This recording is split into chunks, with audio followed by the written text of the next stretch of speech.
আমি এখন দাঁড়িয়ে আছি সিমলা টয় ট্রেন স্টেশনে। এখান থেকে 3:54-তে আমাদের ট্রেন ছেড়ে যাবে।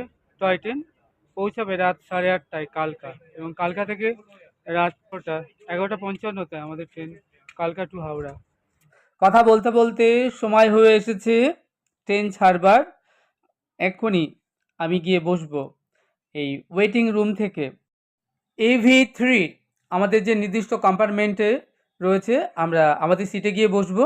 যা হোক, টয় ট্রেনের মজাটাই কিন্তু আলাদা। সিমলা থেকে কালকা পর্যন্ত এই শিবালিক ডিলাক্স এক্সপ্রেস ট্রেনটি ছুটে যাবে।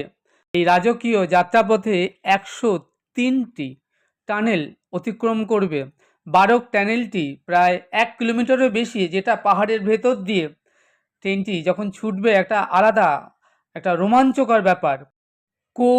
ঝিকঝিক ঝিকঝিক শব্দে এই নির্জন পাহাড়ের অরণ্য ভেদ করে যে ট্রেনটি ছুটে চলবে, সেই যে একটা রোমাঞ্চকর ব্যাপার, একটা দারুণ এক্সপিরিয়েন্স। আমি শ্যামসুন্দর টয় ট্রেনে বসে আছি। টয় ট্রেনে আমাদের সিট নাম্বার হচ্ছে 13-14। সিমলাতে যারা বেড়াতে আসেন এই রাজকীয় শিবালিক ডিলাক্স এক্সপ্রেসে বসে টয় ট্রেনের মজা নেওয়ার জন্যেই আসেন। এই দীর্ঘ 5.5 ঘন্টা যাত্রাপথে তারা যে আনন্দ, যে এক্সপিরিয়েন্স তারা লাভ করেন, সেটাও অভূতপূর্ব। যারা দার্জিলিং বেড়াতে গিয়ে পৃথিবীর সুউচ্চ ঘুম থেকে এনজিপি টয় ট্রেনে চড়েছেন, তারা জানেন যে টয় ট্রেনে চড়ার একটা রাজকীয় আনন্দ, একটা এক্সপিরিয়েন্সটাই সম্পূর্ণ আলাদা। আপনিও চাইলে এই টয় ট্রেনের মজা নিতে পারেন। তার জন্য আপনাকে অবশ্যই টয় ট্রেনের টিকিট কেটে সিমলা বেড়াতে আসাটাই বাঞ্ছনীয়। আমি এখন সিমলা থেকে টয় ট্রেনে করে চলেছি কালকার উদ্দেশ্যে। ট্রেনটা ছেড়ে দিল 3:50-এ, একদম রাইট টাইম।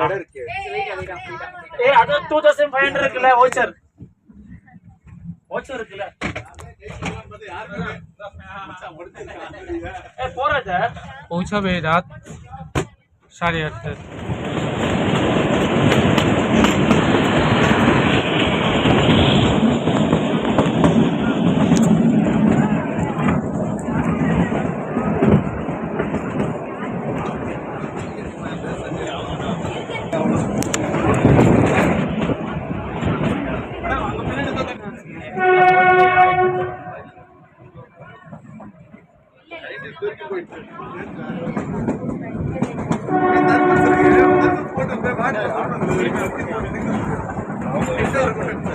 நல்ல வேலை நீர் பாட்டில் வைக்கல.